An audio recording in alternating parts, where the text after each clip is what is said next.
The UK authorities will soon have fewer restrictions when seizing crypto, and so in this video we're going to look at how from April the 26th the UK economic crime legislation will include civil recovery orders for confiscating crypto assets. Today's episode is sponsored by Cake Wallet, where you can send, receive and even exchange your crypto right from within the wallet. Cake Wallet is open source and non-custodial, so you control your own private keys, available today on iOS, macOS, Android and Linux. And StealthEX, a privacy-centric crypto exchange which enables you to make crypto-to-crypto exchanges anonymously. Good evening everybody, and a warm welcome again back to Enter Crypto with me, Chris Kenyon. Now in today's video we're going to be talking about how UK authorities and the police in particular are going to have more powers to seize and, well, basically take your crypto from you if they think that you've broken the law. And so, as always guys, let's quickly jump straight in. Let's read through the article quickly and then we'll see what we can learn and comment after. So the UK government recently released statutory instrument documentation stating that UK law enforcement authorities will be able to freeze crypto assets used in crime without requiring a conviction from the end of April. Published on February the 29th, the document outlines the amendments made to the Economic Crime and Corporate Transparency Act of 2023, which expands the power of the NCA to confiscate and seize crypto assets that the agency suspects are linked to suspicious illicit activities. And this is without needing to go through extensive legal procedures. Additionally, authorities will be able to retrieve crypto assets directly from exchanges and custodian wallet providers. They will also have the option to destroy crypto assets if needed. While it didn't outline its process, the most common way to destroy a crypto token is by burning it, transferring the tokens to a burn wallet address and taking them out of circulation. And the law will take effect on April the 26th. In September 2022, Cointelegraph reported that the passed legislation aims to expand authorities' ability to crack down on the use of crypto in crimes like cybercrime, scams and drug trafficking. And one of the provisions of the Economic Crime and Corporate Transparency Bill allows the recovery of crypto assets used in crimes without making an arrest first, as some individuals may avoid conviction by remaining overseas. However, a British national who was a victim of crypto fraud, losing approximately $46,000 to scammers, declared that UK authorities may be ill-equipped to handle crypto crimes against UK residents. He claimed that the agency failed to take appropriate measures to retrieve his stolen funds, and meanwhile the UK government intends to pass new laws regulating stablecoins and crypto staking within the next 6 months.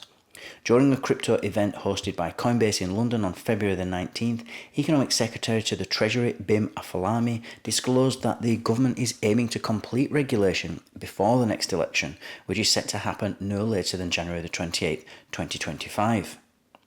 We are very clear that we want to get these things done as soon as possible, and I think over the next 6 months those things are doable. And so here we have a good example of the British government trying to seize, or trying to find new ways and new laws to seize crypto assets easier, because without a conviction or without even an arrest in this case. They haven't even arrested the individual linked to this crypto that they suspect has been used it for or gained in illicit or criminal activities. But they really have the same problem that every government has around the world, in that if somebody takes just some very basic steps to secure their own crypto, whether it's got from ill-gotten gains, whether it's from your own wages, your own salary, and you've bought it legitimately and you haven't committed a crime, no matter what it is, crypto is, non-discriminatory. It doesn't care how you attained it. It's obviously the people, or the governments in this case, that care how you got it. And so by taking just a few basic steps, it's confiscatable. It's very similar in and also very different in, if that makes sense. In, say, you rob a jeweller's or you rob a bank, say, and then you take all that gold, let's say it's gold bars or something like that, and then you dig a hole in the ground somewhere where only you know, and then you bury it, and then you cover it over, and you go home, and then later you get arrested for the bank robbery, being in the bank's vault, and they arrest you, and then you just don't tell them where it is. There's no way for them to ever, if you've just done bit, you made sure you haven't been followed and things like that, you know, they'll never know where it is. It might be 1,000 years before it's dug up again if you don't manage to get out of prison in time. And it's very similar with crypto in that you can actually do some basic things that everybody should do anyway to secure it against scammers and against anybody getting access to it. That prevents anybody from taking your crypto from you. And that just so happens to include governments. So we're not trying to stop governments from taking your crypto. You know, the crypto laws not actively trying to specifically target a government or anything.